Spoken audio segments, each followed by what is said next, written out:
নমস্কার, কেমন আছেন সবাই? আজকের ভিডিওটা আমি এখন থেকে শুরু করছি। এখন বাজে ওই যে ৩টে, ১০ মিনিট কম, ১০ মিনিট কম বা ৩টে বাজতে। তো এখন আমি যাচ্ছি নিচে। সৃষ্টির স্কুল ছুটি হয়ে গেছে, তো ওকে ওই জন্য দিয়ে যাবে, তবে নিয়ে আসবো। তো আজকে এরকম অড টাইম থেকে ভিডিওটা শুরু করলাম। প্রতিদিন সকালে, বেশিরভাগ দিনই সকাল থেকে শুরু করি, তো আজকে এখন দুপুর থেকে শুরু করলাম। কাজকর্মের সঙ্গে সঙ্গে আজকে আমি একটা খুব ইম্পর্টেন্ট টপিক নিয়ে আলোচনা করব। সেটা হচ্ছে ব্লগিং টিপস কিছু শেয়ার করব। যারা আমরা হাউসওয়াইফরা ব্লগিং করি তাদের মধ্যে অনেক রকম কনফিউশন থাকে যে কিভাবে ভিডিও করলে কিভাবে লোকের কাছে প্রেজেন্টেবল হবে। তো এই ধরনের কনফিউশন দূর করার জন্য কিছু টিপস আমার মনে হয়েছে যে আমার বন্ধুদের সঙ্গে শেয়ার করা দরকার। তো আজকে সেগুলো বিষয়ে আলোচনা করব। আর এখানে আমার সাউন্ডটাকে অফ করে দিতে হয়েছে, কিছু আওয়াজ আসছিল ওই জন্য। আর আমি নিচে আসলাম এখন। সৃষ্টির স্কুল ছুটি হয়ে গেছে, যেহেতু ও আসবে একটু পরেই ফিরে আসবে, ওই জন্য আমি নিচে এসে দাঁড়ালাম। আমি একটু অপেক্ষা করি, 5 মিনিটের মধ্যেই চলে আসবে। তো যে বিষয়টা নিয়ে বলতে চাইছি যে আমরা হাউসওয়াইফরা আমাদের ডেইলি লাইফস্টাইল যেটা শেয়ার করি এর কোয়ালিটি কিভাবে ইমপ্রুভ করব যাতে করে আমাদের ভিউজ বেশি হয়, আমরা সাবস্ক্রাইবার গেইন করতে পারি। এই ধরনের একটা চিন্তাভাবনা কিন্তু আমাদের থাকেই। শুধুমাত্র ক্যামেরা অন করে দিনের কাজকর্মগুলো শেয়ার করলাম ঠিকই, কিন্তু এতে আমরা মনে হয় যে না, আমরা তো লাইফস্টাইলই শেয়ার করছি এবং করছিও তাই, কিন্তু সেটা দর্শকের কাছে কতটা উপভোগ্য হচ্ছে সেটা আমাদেরকে বুঝে একটু চেঞ্জেস আনা দরকার আমাদের ভিডিওর মধ্যে। এই জন্য আমার 8টা টিপস মনে হয়েছে যে টিপসগুলো অবশ্যই আমাদের ভিডিওতে ফলো করা উচিত। সেটার প্রথম যে আমি বলবো সেটা হচ্ছে একটা স্টোরি লাইন। মানে আমরা যখন কোনো সিনেমা দেখি, কোনো মুভি দেখি, সেই মুভির মধ্যে একটা আমরা গল্প খুঁজি যে গল্পের মানে মুভিটার মধ্যে কী আছে, বিষয়টা কী। যে সমস্ত মুভিতে দেখবেন স্টোরিটা খুব ভালো হয় সেগুলো কিন্তু মানে খুবই হিট হয় এবং আমাদের মন ছুঁয়ে যায়। শুধুমাত্র কোনো গল্প নেই, হ্যান্টা একটা সিনেমা কী যে হয়ে গেল কিছুই বুঝতে পারলাম না, এর মধ্যে কোনো সারমর্ম থাকে না। তো সেই রকমভাবেই আমাদের যে ভিডিওগুলো আমরা পাবলিকের কাছে প্রেজেন্ট করছি, তো সেখানে পাবলিকের তো একটা ইন্টারেস্ট রয়েছে যে কী সে বলতে চাইছে, কী সে বোঝাতে চাইছে আমার ভিডিওর মাধ্যমে। সুতরাং একটা স্টোরি লাইন থাকা দরকার। যতই আমরা আমাদের নিজেদের লাইফস্টাইল শেয়ার করি না কেন, কিন্তু সেই লাইফস্টাইলটাকে এমনভাবে প্রেজেন্ট করা দরকার যেটা মানুষের কাছে উপভোগ্য হয়, মানুষ সেখানে কিছু পায়, ইন্টারেস্ট পায়। তো এটা ছিল প্রথম টপিক। আর দ্বিতীয় টপিকটা, এটা খুবই ইম্পর্টেন্ট আমার মনে হয় যেটা, সেটা হচ্ছে কানেক্টিভিটি। সেটা হচ্ছে আমাদের যারা কনটেন্ট ক্রিয়েটার তারা যদি ভিউয়ার্সদের সঙ্গে কানেকশন তৈরি করতে না পারে, কোনো একটা সুন্দর একটা যোগাযোগ মাধ্যম তৈরি করতে না পারে, তাহলে কিন্তু সেই ধরনের ভিডিও করা বৃথা। এই যে আমরা ভিডিও করছি, এতে যদি ভিউয়ার্সরা মনে করে যে নিজেদের লাইফের সঙ্গে কোনো রিলেশন পায় বা ভালো লাগা একটা বিষয় থাকে, কানেকশন তৈরি হওয়া, একটা আপনত্ব তৈরি হওয়া, এই জিনিসগুলো কিন্তু খুব ইম্পর্ট্যান্ট।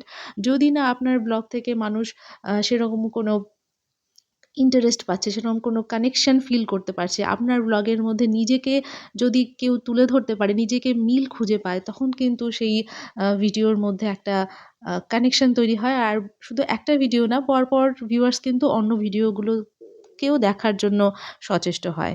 তো এই কানেকশন তৈরি করাটা খুব দরকার। ৩ নাম্বার হচ্ছে ইমোশন। আপনার ভিডিওতে একটা ইমোশন থাকা দরকার। মানে ইমোশন বলতে হাসি, কান্না, মজা, এই সমস্ত ফিলিংসগুলোর কথাই আমি বলছি। শুধুমাত্র বোরিং যাতে না হয়। মানে একটা মানুষের কাছে যেন আপনার লাইফস্টাইলটা একঘেয়েমি না মনে হয়। আপনার গল্পের মধ্যে কখনো কাজের ব্যস্ততা, কখনো একটু গল্পগুজব, মজা, তামাশা, আবার কখনো একটু ইমোশনাল, যেরকম আমাদের লাইফের মধ্যে হতে থাকে, কখনো দুঃখ, হাসি। তো এই সমস্ত কিছুই আমরা কিন্তু শেয়ার করি আমাদের ব্লগিংয়ের মাধ্যমে। তো এইভাবে পাবলিকের সঙ্গে একটা ইমোশনাল বন্ড তৈরি হয়। তো সেই বন্ডিংটা কিন্তু আমাদের তৈরি করতে হবে। 4 নাম্বার পয়েন্টে একটা মাইনাস পয়েন্ট যেটা আমাদের ভিডিওর ক্ষেত্রে যেটা হয় সেটা হচ্ছে স্কিপ করে দেখা। সেটা কিন্তু আমরা অন্যের ভিডিওতে কখন স্কিপ করে দেখি, যখন আমার মনে হয় যে না এই জায়গাটা বোর হচ্ছি আমি, আমার সময় নষ্ট হচ্ছে, তখন স্কিপ করে গিয়ে পরের পোর্শনে কী আছে সেই জিনিসটাই কিন্তু আমরা দেখতে চাই। মানে যখনই আমরা ইন্টারেস্ট ফিল করব ভিডিওর মধ্যে সেই জায়গাটায় আমরা আর স্কিপ করব না। সুতরাং ওই ইন্টারেস্টিং পার্টটা আমাদেরকে বুঝে নিতে হবে যে মানুষ আপনার কোন বিষয়টা দেখতে ইন্টারেস্টেড। তো আপনার ভিডিওর মধ্যে সেই জিনিসটাকে বেশি করে ঢোকান। যে সমস্ত জায়গা মনে হতে পারে যে আপনার যে এই জিনিসটা বেশি পাবলিকের কাছে বোর হয়ে যাবে, এই জায়গাটা স্কিপ হয়ে যাচ্ছে বা অনেকক্ষণ লেন্দি হয়ে যাচ্ছে সময়, একই বিষয় নিয়ে ঘ্যানঘ্যানানি হচ্ছে, তখন ওই বোরিং বিষয়টা কিন্তু পাবলিককে আমার ভিডিও থেকে দূরে নিয়ে যাবে। সুতরাং এই জায়গাটা আমাদের খেয়াল রাখতে হবে। আর এইদিকে দেখুন আমি তো এদিকে শেয়ার করছি আমার কথাগুলো, আমার টিপসগুলো।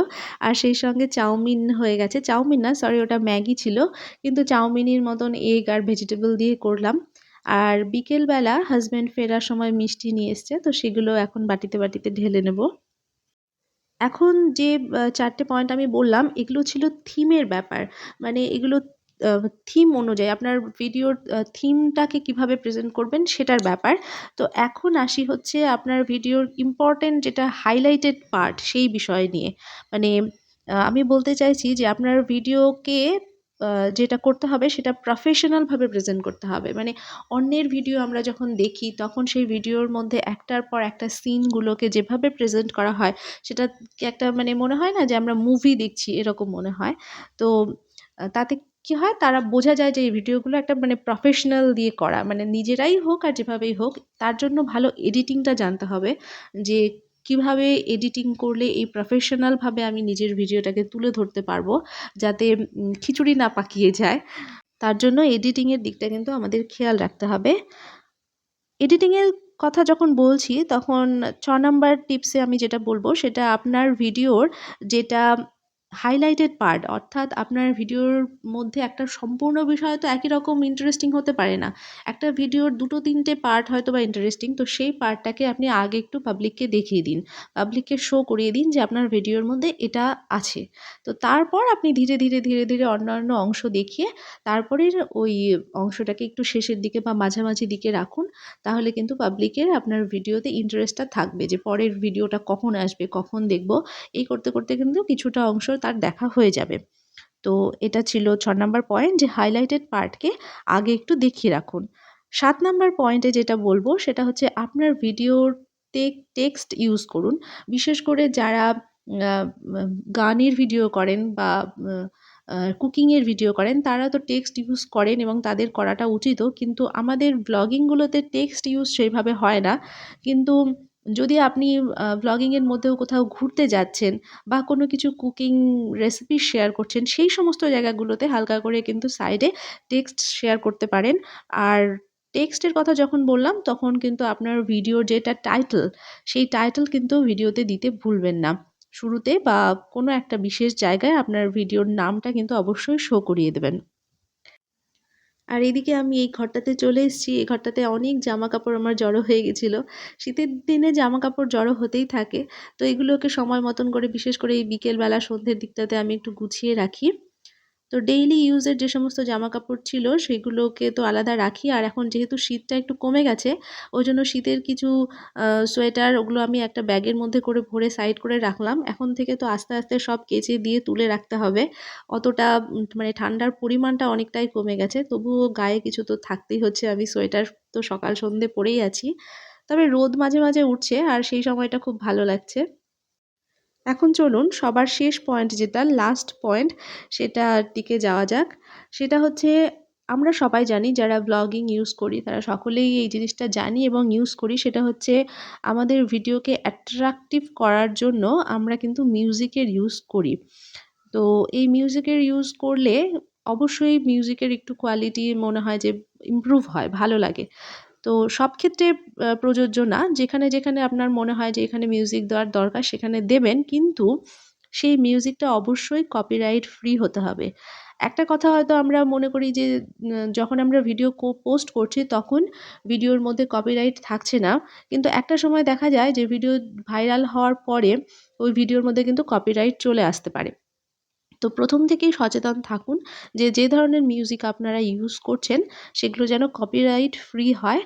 আর সেই সঙ্গে মিউজিক যখন আপনারা দিচ্ছেন সেইটার সাউন্ড কোয়ালিটি সম্পর্কেও একটু ধারণা রাখবেন। কারণ যখন আপনি কথা বলছেন এবং সেই সঙ্গে মিউজিক দিচ্ছেন সেক্ষেত্রে ব্যাকগ্রাউন্ড মিউজিকটাকে কিন্তু খুব কমিয়ে দিতে হবে। মানে যাতে আপনার কথা বলা বা সাউন্ডে কোনো রকম ডিস্টার্বেন্স না হয়। আমি তারপরে দেখুন এখানে চলে এসেছি ছাদে। তো ছাদে আমি মেয়েকে এসে খুঁজে পেলাম। তো যথারীতি ধুলোবালি দিয়ে খেলছে। আর আমার হাসব্যান্ড এখানে একটু বাগান চর্চা করছে বলতে এখানে এই যে অ্যাডেনিয়াম গাছ, তো অ্যাডেনিয়ামগুলো সব রিপোর্ট করবে। ওইজন্য টব থেকে একদম বের করে ধুয়ে তারপরে এক্সট্রা যেগুলো মোটা রুটস বেরিয়েছিল তো সেগুলোকে এই যে ব্লেড দিয়ে কেটে দিচ্ছে। তো এগুলো ওর গাছের কেরামতি ও করতে থাকুক। এই সমস্ত গাছে আমি হাত দিই না। কারণ এগুলো ওর শখের গাছ। এগুলো বিষয়ে হাত দেওয়াটা আমার উচিত না। তো এখনো দেখুন আমার এই যে ছাদ বাগানে কিছু শিম হচ্ছে। তো ২ টো ১ টা করে খাওয়ার কাজ চলে যাবে। আর একবার চলুন আমার বাগানের ফুলগুলো আপনাদের দেখিয়ে দিই। শীতের শেষ মুহূর্তের ফুলগুলো। আর কিছুদিন পরে তো সব ঝরে যাবে। এই দেখুন এই ডালিয়াটা কত সুন্দর বড় হয়েছে। আমার এবার ৪ রকমের ডালিয়া হয়েছে। এই হলুদটা আর ওই যেটা দেখালাম অরেঞ্জ আর এই যে রেড আর হোয়াইটের কম্বিনেশন আর যেটা কমন দেখা যায় পার্পল কালার। তো এই ৪ টে ডালিয়ার ভ্যারাইটি হয়েছে আর এই ৪ টে ভ্যারাইটি আমার ভীষণ ভালো লাগে। আর যথেষ্ট বড় হয়েছে আর এখনও অনেকগুলো কুঁড়ি আছে গাছগুলোতে, তো আরও কিছু ফুল পাওয়া যাবে। চন্দ্রমল্লিকাগুলো আরেকবার করে দেখিয়ে নিই। আর কদিন পর তো এগুলো আর পাওয়া যাবে না, সব শুকিয়ে যাবে, ঝরে যাবে। এগুলো আমার এখনও শেডের তলায় রাখা আছে। ওপরে যে গ্রিন শেডটা টানানো হয়েছে তো ওর নিচে রাখা আছে বলে এখনও ভালো আছে। এগুলো যদি রোদে রাখা হতো তাহলে কিন্তু এতটা ভালো থাকতো না। এই সাদাটা অনেকদিন আগে ফুটেছিল তো তাই সাদা ফুলগুলো এখন অনেকগুলোই শুকিয়ে গেছে। আর বাকিগুলো এখনও মোটামুটি ভালোই আছে। তো যাই হোক আমার কিছু টিপস বা কিছু কথা সেই সঙ্গে আমার ছাদ বাগানের ফুল সবকিছু মিলে আজকের ভিডিওটা আপনাদের যদি একটু উপকারী এবং ভালো লাগার মতন মনে হয় তাহলে একটা লাইক করবেন। আমার ভিডিওতে কেন জানি না এখন লাইকের পরিমাণ কমে গেছে। আগে বেশ কিছু লাইক আসতো, তো এখন বন্ধুরা দেখছি লাইকও করছেন না। জানি না কি আমার প্রতি অভিমান করছেন নাকি। আর যারা নতুন দেখছেন তারাও কিন্তু সাবস্ক্রাইব করে আমার পাশে থাকবেন। আর এখন আমি ভিডিওটা শেষ করব। তো সিঁড়ি দিয়ে নিচে নামছিলাম। এখানে কিছু আলু রেখেছি। এগুলো গ্রামের বাড়ির আমাদের জমির আলু। হাসব্যান্ড যখন গেছিল তখন পাঠিয়ে দিয়েছিল। তাহলে ভিডিওটা শেষ করছি।